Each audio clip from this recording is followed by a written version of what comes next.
Klāt rudens lapkritis un atkritumu apsaimniekošanas uzņēmums Sijā Jēkabpils pakalpojumi uzsāk rudens lapu izvešanas akciju Jēkabpils pilsētā. Lai atvieglotu finansiālo slogu privātmāju iedzīvotājiem, uzņēmums piedāvā kritušās koku lapas un citus bioloģiski noārdāmos dārza atkritumus izvest bez maksas. Akcijas norises ilgums no 23. oktobra līdz 23. novembrim.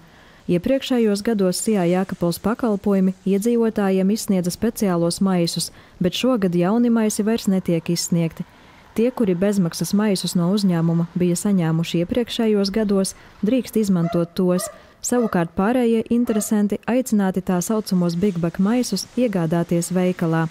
Kad maisi pilni, jāpiesaka izvešana, bet jāņem vērā, ka šajā rudens sezonā bezmaksas lapu izvešana vienā adresē tiks veikta tikai vienu reizi. Atkritumu apsaimniekotājs uz vienu un to pašu adresi atkārtoti nebrauks.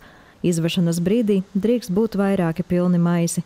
Iedzīvotājiem jāņem vērā, ka šīs akcijas laikā maisos drīkst ievietot tikai koku lapas, augus, puķas un zāli. Aizliegts mest plastmasas pudeles, akmeņus, būvgružus, makulatūru un citu veidu atkritumus.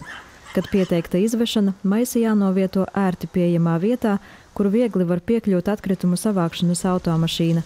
Maisus vēlams nenovietot zem elektrības vadiem un kokiem.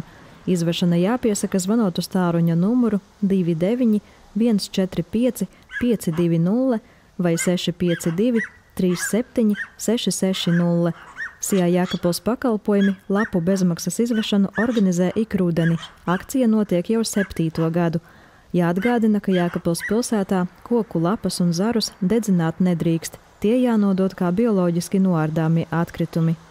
Sandra Paigļkalne, Kaspars Daņļevičs, Vidusdaugavas televīzija.